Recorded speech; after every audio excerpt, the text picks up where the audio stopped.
Good evening. Creed, welcome to the Mystery Playhouse. What would you do if a friend of yours were accused of committing murder and circumstantial evidence made him appear to be guilty? He swears to you that he did not commit the crime, but says that unless you protect him by lying about his whereabouts, he will be unable to prove his innocence. What would you do? Well, that's the problem posed by mystery writer William Irish in tonight's play entitled Two Men in a Furnished Room, starring John Beale.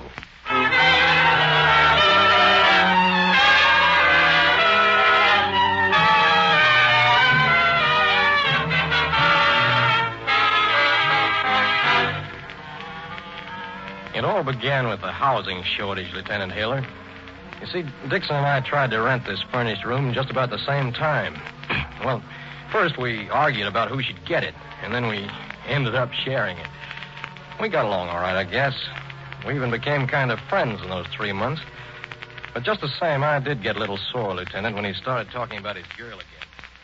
I don't get you, Red. You never even met Estelle, and you're down on her. I don't need to meet her. I know women, that's all. All right, some girl gave you the business. That doesn't mean... I know, it doesn't mean a thing. Have it your own way. Estelle's different. If it weren't for her mother... Yeah, I know. My girl had a mother, too. I never met her. You think every girl's out for what she can get? Yeah. I'm telling you, Estelle is let's drop it, shall we? I want to read. Well, gee, Red, that's what I want to talk to you about. What? Reading? No. But... You see, Estelle called me at the office today. Yeah. So? Well, she's got something on her mind, and she wants to come over and talk to me about it. Well, why don't you go over to her place and talk? Well, you know, her mother objects. Yeah, that sounds familiar. So you want me to take a walk, huh? If you don't mind. It's raining out. Yeah, I know. Gee, I hate to ask you to do this. I don't feel like going to the movies. Look, it won't happen again, Reg. Sure. Honest, Red, honest. All right. What time's curfew? It's almost 8:30 now. She ought to be here soon. Okay, I'll clear out. Now, you don't have to dodge meeting her. Look, don't take this personal, Dix, but I don't particularly want to meet her, okay?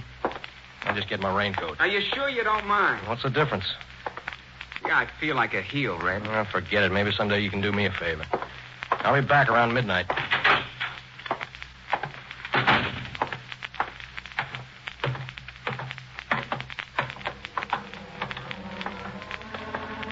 That's the way it is, Lieutenant, when you share a room with another guy. You gotta live and let live. That's a funny thing to say, live and let live. Especially the way things turned out.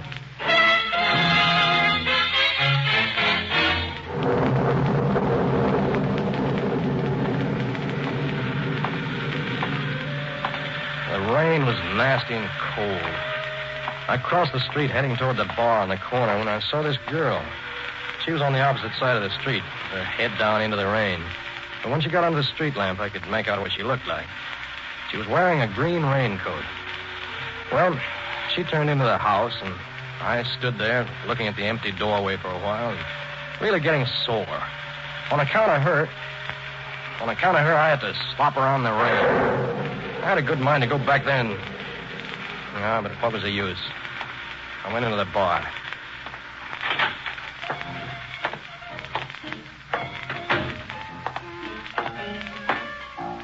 Bartender, give me a shot of rye, will you? Yes, sir.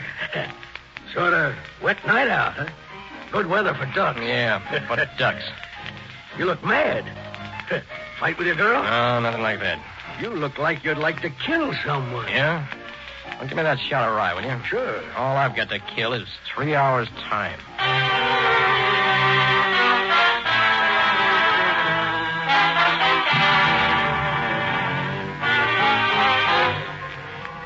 It was a long 3 hours, sitting there and making small talk. Well, finally, I decided I might as well go back to the room. When I got up there, I knocked on the door. That you, Red? Well, who'd you think it'd be, Lana Turner? Open up. Now, what did you knock for? You got a key? What's eating you? Why shouldn't I knock? Thought maybe your girl was still here. Oh, she's gone, I see. Just a few minutes before you got here. Hey, you're some guy. You let her go alone on a night like this? I put her in a taxi. You didn't get wet. Well, it was right at the door. You didn't even get your shoes wet. Okay, I didn't get my shoes wet. What's it to you? Nothing. What are you so nervous about? Can't you even sit still? Ah, leave me alone, Red. Okay. What happened? Have a blow-up? Now, why should we have a blow-up? I don't know. Hey, what's this on the floor? What? This. Looks like a fastener from a raincoat. A green raincoat. Give me that. Okay, don't grab. Boy, you're really all hopped up tonight. Where are you going? Down to the corner a minute. I want a drink. Well, since when are you drinking at this hour? Since now. Well, take your key. I'm going to bed. I'm coming right back. So long.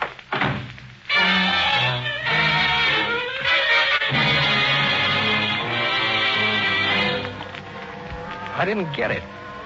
Here was Dixon acting like he'd had a high-tension wire running through him. Well, I got undressed and washed, took a good look at myself in the mirror, and then got into bed. Just as I was getting set to drop off... hello? I want to speak to my daughter. Huh? Oh. She promised me to have a definite understanding with you once and for all. But listen... And if you think you'll get anywhere by keeping her till all hours of the night... I'm trying to tell you... Is Mr. Dixon, isn't it? No, this is his roommate. Dixon's out. Oh, and I suppose my daughter's left, too. She left over half an hour ago. Half an hour ago?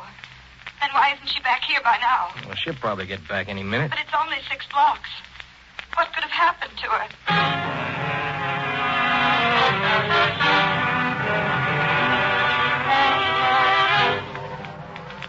It took me a while to get to sleep, but after a bit of tossing around, I finally made it. Only it didn't last very long. Hello. Is that Mr. Dixon? No, this is still his roommate. I want to speak to Mr. Dixon right away. In just a second, Led. Turn on the light. Hello? Mr. Dixon isn't here yet. But it's after 3 o'clock. Isn't your daughter back? No, she isn't. What's he done with her? Where is she? I don't know. Maybe... I warned her about him. I'm going to call the police. Wait a second. That's all. I'm going to call the police. Wait a second. Wait, I think I hear him coming. Hello? Hello? Red, you still up? Well, what does it look like I am? Shut the door. Phoning somebody? No, somebody was calling you. Me? Who? Your girl's mother. Mrs. Michaels? What does she want? Your girl never got home, Dix. What? You heard me. She never got home. But that's impossible. She lives... Only 6 blocks from here, I know. But her mother says she never made those 6 blocks. Listen, Red, what are you... She's phoned twice. She says she's going to call the cops. The cops? But why? You need a diagram?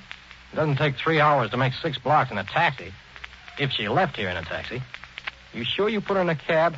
Well, to tell you the truth, Red, I didn't take her down to the door. You told me you took her down and put her in a cab. I know, but we had an argument. She walked out on me. I was ashamed to tell you. Well, go on.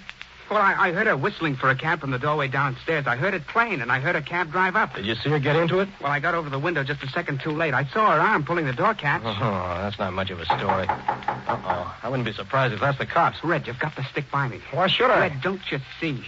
Outside of me, no one saw her leave here. She ends here. If anything happened to her... Just a minute. Red, you've got to tell them you saw her getting into the cab, too. But I didn't see her. But you would have if you'd come along just 10 minutes before. I swear it. I must... Open up in there. Red, what are you going to do? Well, what do you expect me to do? I'm going to open that door.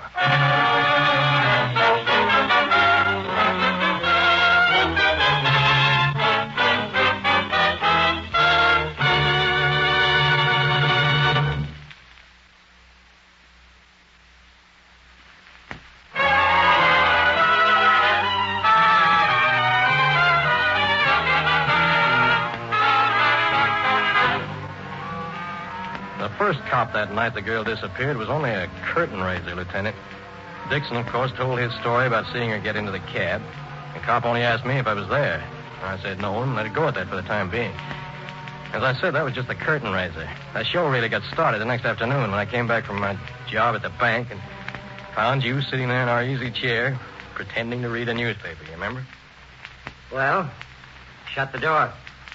Who are you? Lieutenant Hiller, homicide. Surprised? No, not surprised. Then shut the door. How'd you get in? Super let me in. You must be Carr. Yeah, Fellow that lives here with Dixon. that's me. A girl named Estelle Michaels came here last night, didn't she? Okay if I sit down? I'm kind of tired. No, go ahead. Well? There was a girl here last night, and I think her name was Michaels. Did you see her come in? I think so. From across the street. About 8:30. What time did you get back here? Close to 12. Was the girl still here then? No, she just left. How do you know? Did you see her or did your friend tell you? Well, I as good as saw her leave. What do you mean by that? Well, as I came back here, I saw someone getting into a taxi, and I saw Dixon at the window looking down. When I got upstairs, he told me she just left. Draw your own conclusions. Had you ever seen this girl before? No, just earlier last night. Okay, that's all for now. And stick close by and make sure your friend does, too. I want to see you guys again.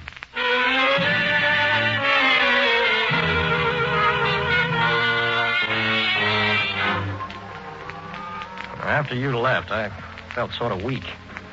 I was getting involved in this mess to protect Dixon. And why should I? How did I know he was telling the truth? How did I know they wouldn't pull me in as an accessory if his story blew up? I was building up a good deal of resentment against Dixon when he came home. And then again, I couldn't help feeling a little sorry for him. Hiya, Red. Anyone been here? Yeah, a cop named Hiller. What's happened to you? Well, they had me down at headquarters all afternoon. I thought they weren't going to let me go. Why shouldn't they let you go? Because in their minds, I'm already guilty. Oh, for what? Well, whatever it is, I'm guilty. I had to admit I quarreled with her.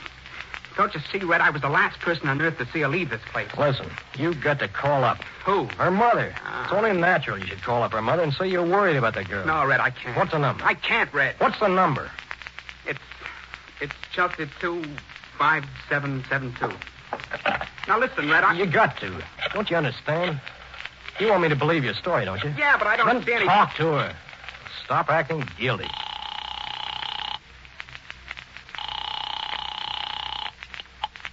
Hello? Mrs. Michaels, please. Who's this once? And tell her Dixon wants to speak to her. Here, you take it. Hello? Hello, Mrs. Michaels? This is John Dixon, Mrs. Michaels. Well, I just want to find out... But, Mrs. Michaels, I swear I can't talk to her, Red. Here, give me the phone. Hello, Miss Michaels? This is Mr. Dixon's roommate.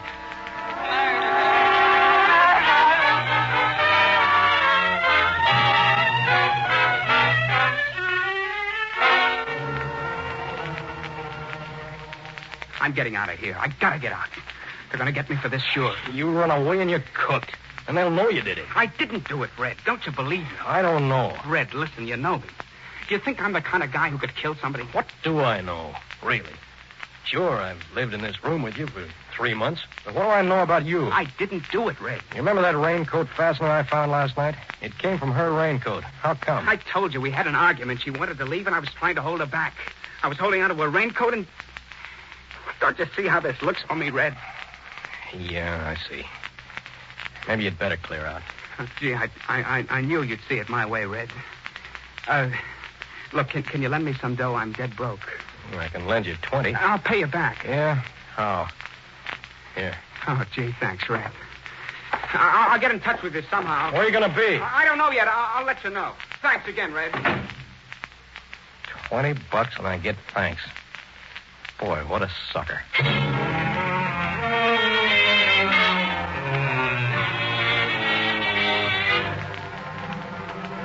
Dixon hadn't left any too soon, Lieutenant. I'd hardly had time to put on some coffee and light a cigarette when you came in again. Hello? Oh? Where's Dixon? I don't know. Beat it, I guess. Yeah? Where'd he go? How should I know? He doesn't tell me everything. You're covering for him. Why should I? Don't be a sucker, Red. That's funny. What's funny? Nothing. Okay, then, Red, let's get going. Where to? Headquarters? No, not yet. First, I'm going to take you to the Michaels house.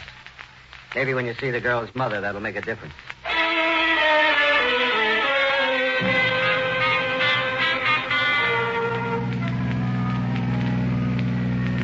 That 6 blocks ride in the headquarters car took maybe 3 or 4 minutes. But in that time, I did plenty of thinking. So at last I was going to meet the girl's mother. And then what? How far could I go in this whole thing? How far could I protect Dixon?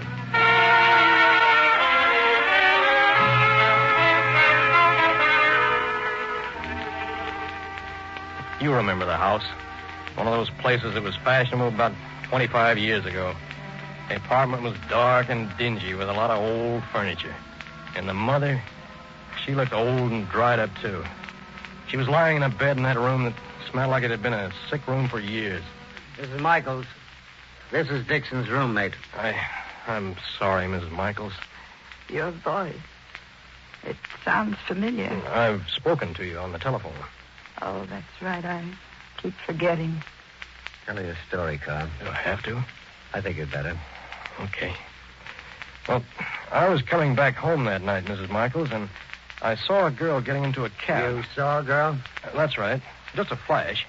And like I said, I saw Dixon at the window looking down into the street. You saw Estelle getting into the taxi? I saw a girl. I guess it was your daughter, ma'am. Now, Red, listen. Think carefully. You were close enough to see the girl getting into the cab. Now, she must have hailed it, right? Well, Did you hear her shout or whistle? well, now that you mention it, Well, I did hear her whistle. You liar. What? You liar. You didn't hear her whistle. Yes, I'm sure. She couldn't whistle. She never whistled in her life. You didn't see my daughter leave that house.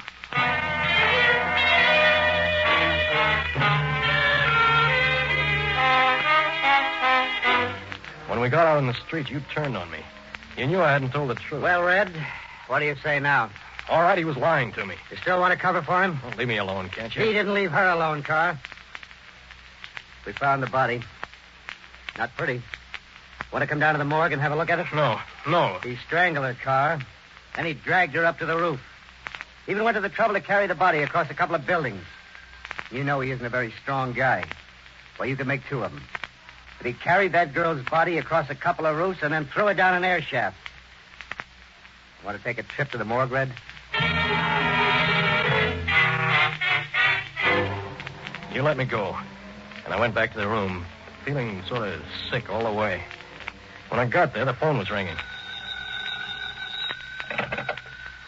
Hello? Who is this, please? Who do you want? Who's talking, please? What number do you want?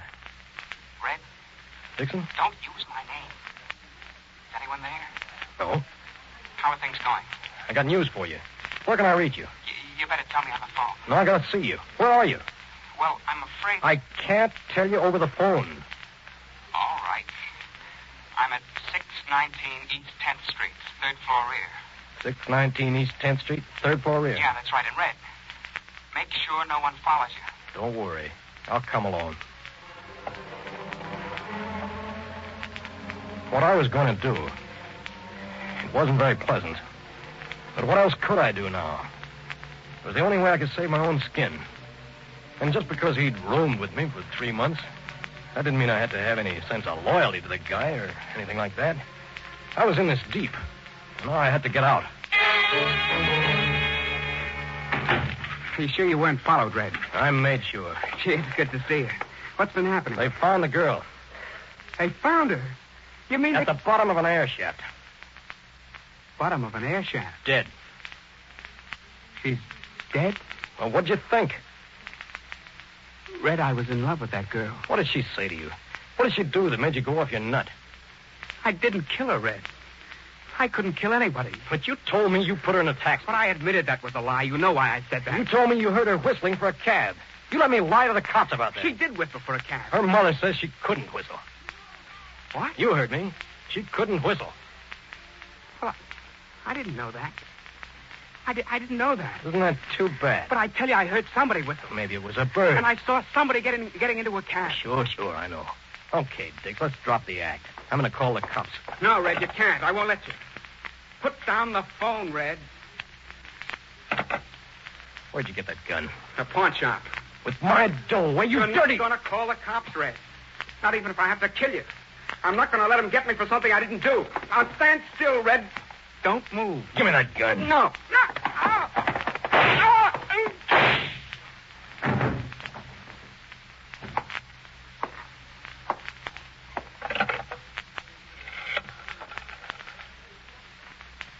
Operator, give me the police.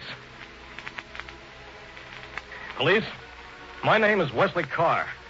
I'm at 619 East 10th Street, 3rd floor rear. I've just had to shoot someone.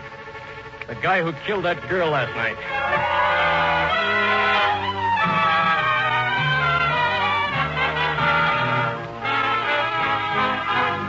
Well, that's the whole story, Lieutenant Hiller. It was him or me. I didn't want to shoot him. I know, Red. Well, we just got a report from the hospital. Dixon died in the ambulance on the way over. What? Well, maybe it's better this way. Think so? I don't know. Maybe it's better. I was really sorry for him. You know I tried to cover up for him. I thought maybe he was innocent until that business about the whistling. You're sure? I won't get into any trouble about that, will I? About that? No. No, we're willing to forget that. Thanks.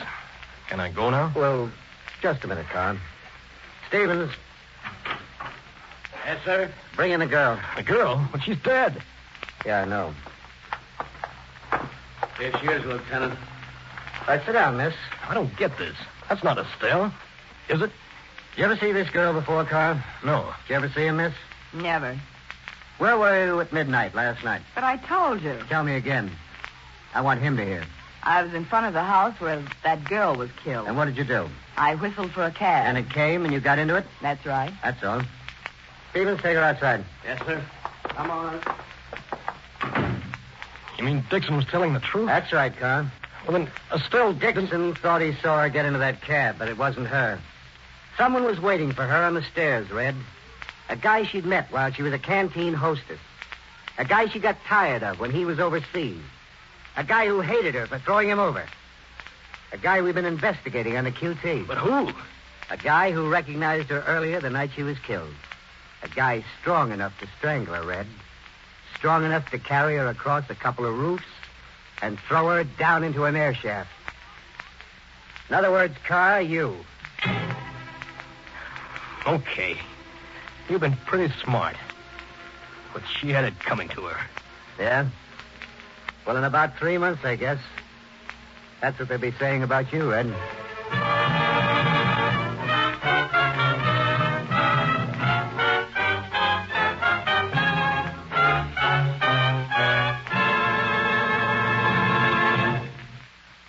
Two Men in a Furnished Room was written by William Iris and adapted for radio by Paul Mona. John Beale was heard as Red, and Sam Wanamaker played Dixon. The music was by Jack Miller.